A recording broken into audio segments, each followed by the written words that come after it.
We have Quinta Wambulwa in the house. She's the founder of G4G Africa, a survivor of online violence, author and psychologist. Very, very many titles. I love people who wear a hat with many feathers. Karibu sana, Quinta. Thank you so much, Yolanda. Yes, this part of our show is called Word Around Town, and we talk about social issues that must be discussed, and not politics, because we always imagine in our country that our only pain point is politics. There's other things that affect our nation that have nothing to do with politics. Absolutely. And before we get to online violence, I want you to tell your story.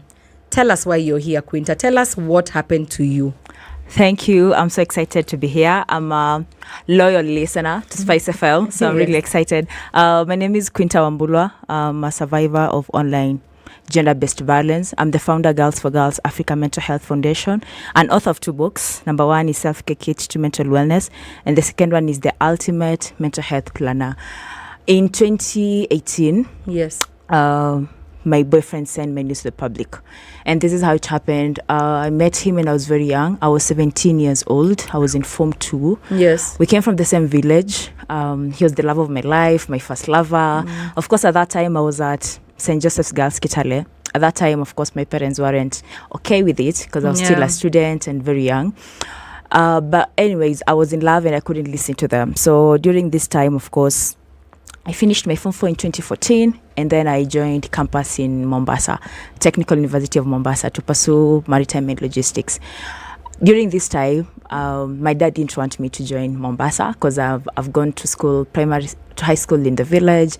So basically, he wanted you close, to them. Yeah, and of course, he knew I was in a relationship with this man who's a bit older than me, and he wasn't okay really with it. So at that time, my boyfriend would even tell me I'm an adult and he could even pay my fee. So nikakuwa na ile, babako, leave your dad alone. Yeah, so nikakuwa na ile kiburi kidogo. So even joining campus for me was a bit, the church had to intervene for me to go to Campo.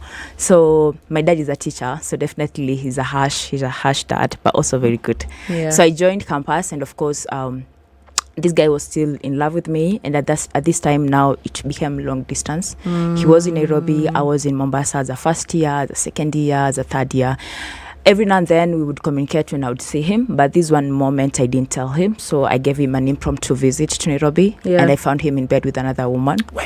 And it broke my heart. This is someone I have even disrespected my parents for. This is someone I have built my whole life around. This is someone who's paying my bills and taking care of me. It really devastated me. I became depressed. I became suicidal. And it's at this moment when I wanted to die by suicide at the bridge. So I was rescued. I was taken to the psychiatric ward. I didn't know how to handle the heartbreak then, because we had been together for 7 years. Yeah. And at the time when I'm in the hospital at the psychiatric ward is when I started G4G. I was just scribbling, so I started writing. Yeah. It's the first time I was hearing mental health. It's the first time I was, I was actually seeing a therapist.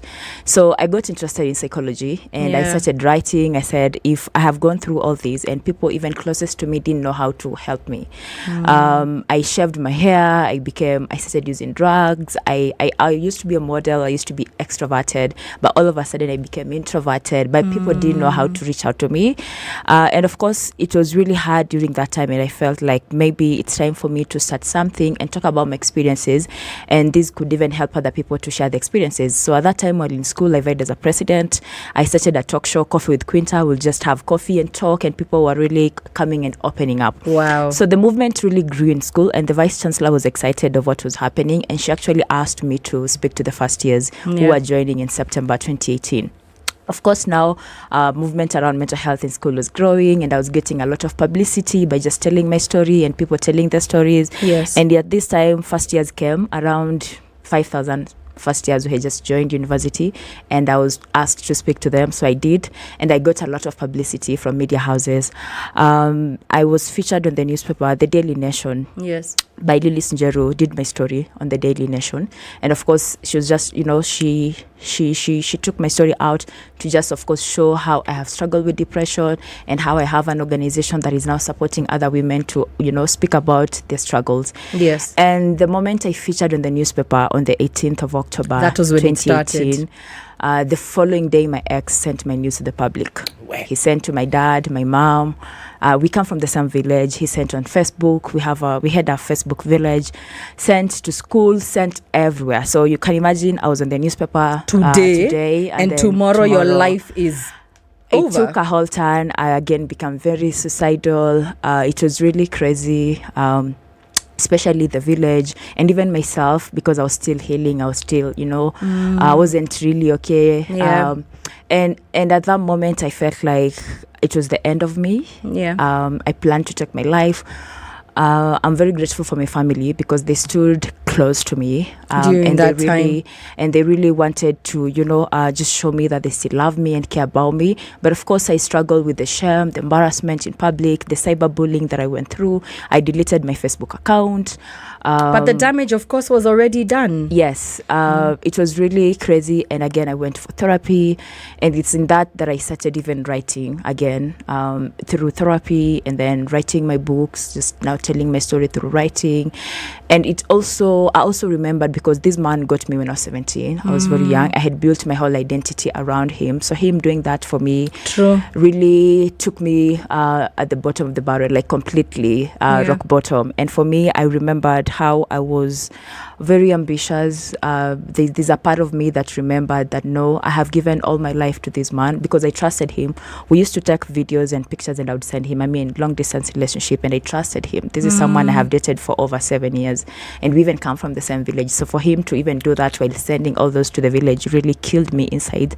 But also there's something that was born in me. I remember the women close to me calling me and telling me, Quinta, women like you change the world. Women like you go far. Don't worry. I know this has happened, but we believe. Don't let this ruin you. It was hard, of course, but I think through support and therapy, I've been able to be vocal about it, to come out and completely own it. Because when it comes to accessing justice, I remember when I went to the police, they would ask me, why did you take the pictures? I want you to put a break there, because that's where I want us to pick it up from. We're going to get into business news in a few seconds. But when we come back, I want you to know there's a girl somewhere who's listening to you. There's a mother somewhere who's listening to you, who is in the same position. And maybe someone in this room has their picture somewhere he sent to someone, and that person likes telling him, I see you on Spice FM, and I will deal with you accordingly. So I want you to speak to what's the first step you take when this happens. I want you to take us back to there, because many people decide what you've done, what you did. I delete all my Facebook. That is ostrich burying the head in the sand. We want you to teach us your ways, master. What legal actions, because we hear about cyber laws that should protect us. Essentially, do they protect us against this particular crime? And you walk us through the steps when we come back. Also, we'll be taking your questions at Spice FMKE on Facebook, Instagram, and Twitter. And also remember, we are live on YouTube, we are live on Facebook, and we are live on spicefm.co.ke. DJ Absolute on the decks. Remember, her name is Quinta Wambulwa. She said she's not a victim. She's going to help